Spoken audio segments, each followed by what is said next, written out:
Hello, नमस्कार, राधे राधे। ये आप देख रहे हैं, ये भी एक ड्रेसिना की वैरायटी है। ये पौधा मेरा बहुत दिनों से एक साइड से पड़ गया था, तो इसकी सफाई भी नहीं हो पाई अच्छे से पौधे की।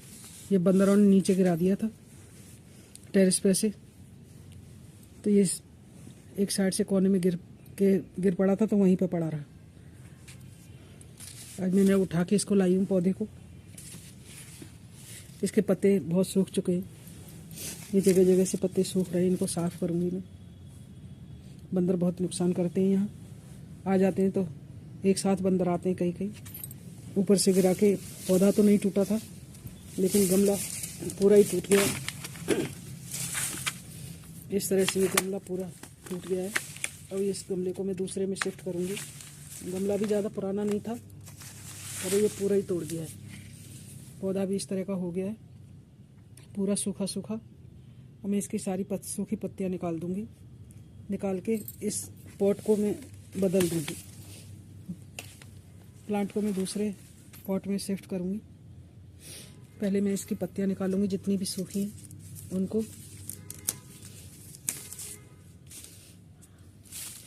ड्रेसिना के पौधे हार्डी पौधे होते हैं, तो जल्दी से सूखते नहीं हैं।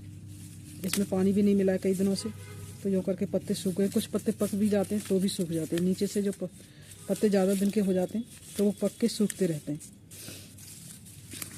लेकिन उन्हें साथ के साथ निकाल देना चाहिए। मेरा तो ये नीचे गिर गया था, तो नीचे पड़ गया, इस वजह से नहीं हो पाया था। आज मैं उठा के लाई हूँ नीचे से। इसे साफ़ करूँगी अच्छे से। इसके जितने भी सूखे पत्ते हैं सब निकाल दूंगी। पूरे सूखा पड़ा है नीचे से।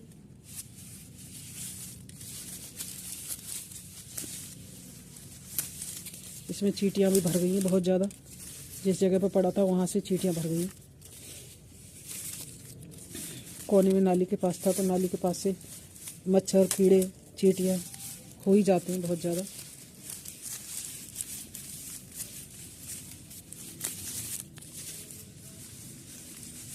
तो दीपावली के चक्कर में ध्यान नहीं दे पाई थी, उठा नहीं पाई थी वहाँ से, तो यूँ करके पूरा ही टूटा तो नहीं है, बेकार तो नहीं कह सकती मैं इस पौधे को, लेकिन हाँ सूख गया है। पानी नहीं पड़ पाया तो सूख गया है, और इसका पॉट बिल्कुल बेकार हो गया। पॉट तोड़ के ऊपर से गिराया तो यूँ करके वो टूट गया है।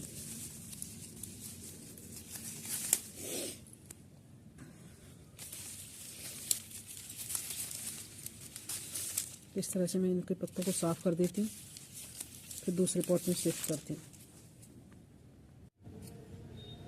मैंने अब इसके सारे सूखे पत्ते निकाल दिए, जो पीले पड़ गए थे, सूख गए थे, पूरे ही निकाल दिए। अब एकदम से ये पौधा एकदम स्वस्थ साफ दिख रहा है। नीचे से भी एकदम से साफ है। इसे साफ करने में दो इसकी ब्रांच टूट गई हैं, ये छोटी छोटी सी। इनको मैं लगा दूंगी किसी में, ये हो जाएंगे, बहुत जल्दी हो जाते हैं। जितने भी सूखे पत्ते थे मैंने ये निकाल दिए। इनको पत्तों को मैं फेंकूंगी नहीं। जहाँ पे मेरी होममेड खाद बन रही है वहाँ पर मैं इसको डाल दूंगी बोरी में, तो वहाँ खाद बन जाएगी इनकी। मैं पत्तों को फेंकती नहीं हूँ सूखे को। और जो टूट गई है ब्रांच उनको लगा दूंगी मैं। ये ब्रांच से बहुत जल्दी से ये पौधा बन के तैयार हो जाता है। जिसमें जैसे ये नीचे से छोटी छोटी सी ब्रांच निकल रही है, एक निकाल के लगा दो, ये पौधा तैयार हो जाता है। और 6 महीने के अंदर पूरा गमला भर जाता है। इतने पौधे निकल आते हैं उसमें से। बहुत जल्दी से ये बढ़ता है, जल्दी से बढ़ने वाला पौधा है। देखने में भी बहुत सुंदर लगता है। इसको इंडोर लगाओ तो वो भी बहुत अच्छा होता है, क्योंकि ये हवा को शुद्ध करता है पौधा,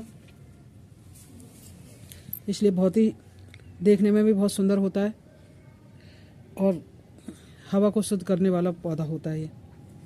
इसलिए ये पौधे को अपने घर में ज़रूर लगाना चाहिए। मेरे पास ये मैंने एक पौधा लिया था, एक में से बहुत ढेर सारे पौधे कर लिए।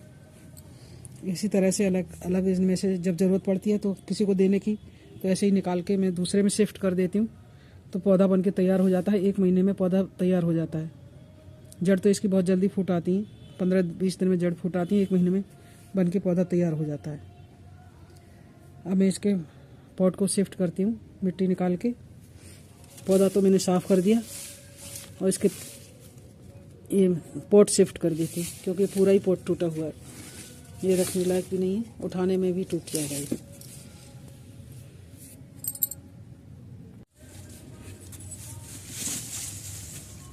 पत्तों को मैंने इसमें बोरी में डाल दिया है, इसमें खाद बन रही है, इसी में मैंने डाल दिया है। जितना भी कूड़ा कबाड़ा होता है गार्डन का सब इसी में डालती रहती हूँ।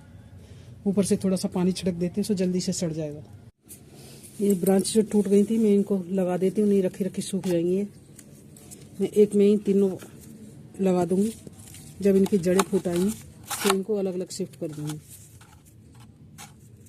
इसमें भी लगा रहेगा तो ये घना हो जाएगा, बहुत जल्दी से घना पौधा दिखाई देगा।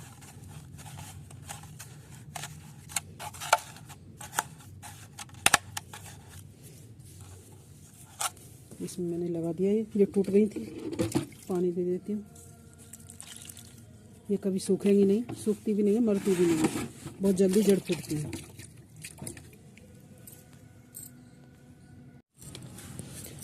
पौधे की सारी सफाई करके मैंने इसे पॉट से बाहर निकाल लिया है।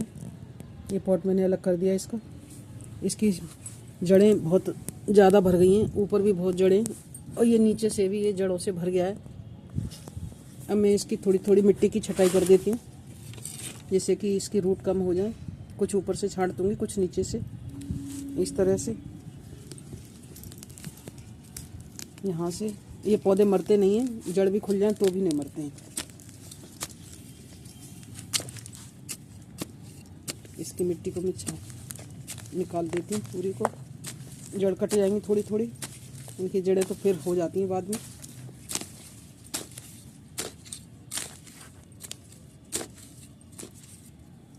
ये नीचे से मैंने आधे से थोड़ा कम काट दिया है। अब मैं ऊपर से भी थोड़ा थोड़ा छांट देती हूँ इसे। इस समय इसको डिवाइड करना चाहो तो बहुत ही आसानी से हो जाएगा। सॉरी,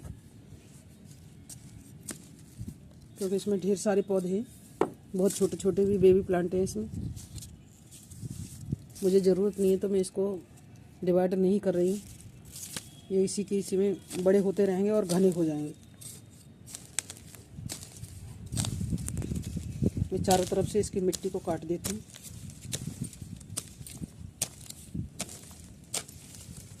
इनकी जड़ें तो बहुत जल्दी हो जाती हैं। और नई मिट्टी इसमें डाल दूँगी तो बहुत जल्दी से इसकी जड़ें फैलेंगी।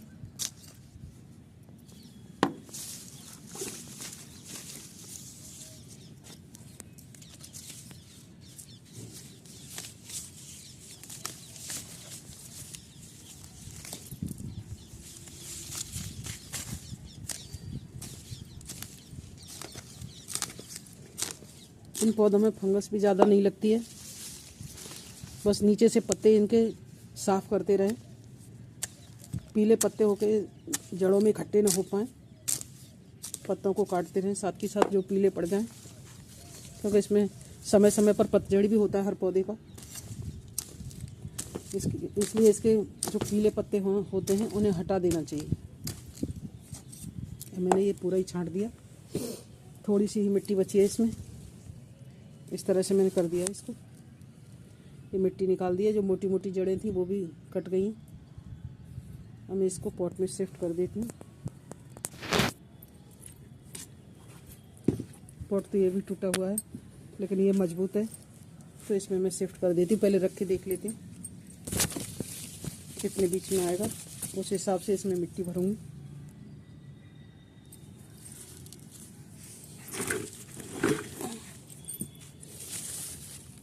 इस पॉट में ये बहुत ही घना हो जाएगा, पॉट बड़ा है उससे। जो एक दो पौधे निकल गए बाहर उनको अलग कर देती हूँ, उन्हें किसी अलग लगा दूंगी किसी में। निकल तो बहुत रहे हैं। मैं आपको मिट्टी भर के जब दिखाती हूँ कि एक हाथ से मैं कर रही हूँ तो नहीं हो पाएगा दोनों काम, कि मैं दिखा भी दूँ और पॉट को भी भर दूँ। मैंने मिट्टी तैयार करके रखी है। ये भुरभुरी मिट्टी है, इसमें 1% 1 भाग सेंट है, जो रिवर सेंट होता है, 1 भाग मिट्टी है और 1 भाग इसमें पत्तों की खाद है। इसमें मैंने गोबर की खाद नहीं मिलाई है, पत्तों की खाद मिलाई है। तो इस तरह से ये मैंने मिट्टी तैयार कर लिया। मैं इसको भर के जब दिखाती हूँ। प्लांट लगा के मैंने तैयार कर दिया है। मैंने मिट्टी भर दी है। इसको 3 अंगुल मैंने खाली रखा है, जो कि फिर खाद देते हैं तो खाद की ज़रूरत पड़ती है देने के लिए, तो गमला खाली होना चाहिए। मैंने इसे मिट्टी भर के अच्छे से ठोक दिया था, उठा उठा के ऐसे करके, तो ये मिट्टी बैठ गई है अच्छे से। ये मैंने पानी लिया है, इसमें मैंने फंगिसाइड डाल लिया है। फंगिसाइड का मैं पानी इसमें डाल दूँगी तो पौधे में फंगस नहीं लगेगी, क्योंकि इसकी जड़ें कट गई थी बहुत ज़्यादा। मैंने इसकी जड़ें निकाल दी थी, नीचे से जड़ें बहुत भर रखी थी तो वो निकाल दी थी मैंने, इसलिए मैं फंगिसाइड का पानी डाल दे रही हूँ, जिससे फंगस नहीं लगेगी। आज इसमें मैं भरपूर पानी दे दूँगी। इसमें पानी की ज़्यादा ज़रूरत नहीं पड़ती है, मैं भरपूर पानी दे दूँगी इसमें एक बार में। फिर जब इसकी मिट्टी 3-4 अंगुल सूख जाएगी उसके बाद इसमें पानी लगेगा। आज मैं इसमें भरपूर पानी दे देती हूँ। ये ड्रेसिना का पौधा लग के तैयार है। ये ड्रेसिना की कई वैरायटी होती हैं, अलग अलग तरह की। ये ड्रेसिना के परिवार से ही है पौधा, ये लग के तैयार है। अब इसमें खाद पानी सब लग गया तो अब और अच्छे से इसे ये घना हो जाएगा और अच्छे से हरा भरा दिखेगा। अब इसे मौसम हल्का ठंडा सा है, बहुत ज़्यादा गर्मी नहीं है, तो बाहर ही रखा रहेगा तो सूखेगा नहीं। इसे छाया में रखने की कोई ज़रूरत नहीं है इस समय, ये आराम से यहीं पर हो जाएगा। सर्दियों में तो इसे धूप की ज़रूरत होती है, ओस से बचाना होता है। ओस जो पड़ती है उससे पौधे ख़राब होते हैं। धूप तो इनके लिए सर्दियों में भरपूर चाहिए, ओस से बचाना चाहिए। ड्रेसिना का पौधा लग के तैयार है। ये जो जड़ इनकी निकल गई थी, अब इनको मैं किसी दूसरे पॉट में लगा देती हूँ। कल वो साफ़ करने में जो निकली थी वो मैंने इसमें लगा दी थी, बहुत छोटी छोटी सी थी, ये बड़ी बड़ी सी है, तो इनको किसी बड़े पॉट में लगा दूँगी, जो कि और नए पौधे बन के तैयार हो जाएंगे। अब मैं अपने वीडियो को यहीं पर विराम देती हूँ। अच्छा लगे तो लाइक करें, शेयर करें, सब्सक्राइब करें। Thank you. बहुत ही सुंदर पौधा है।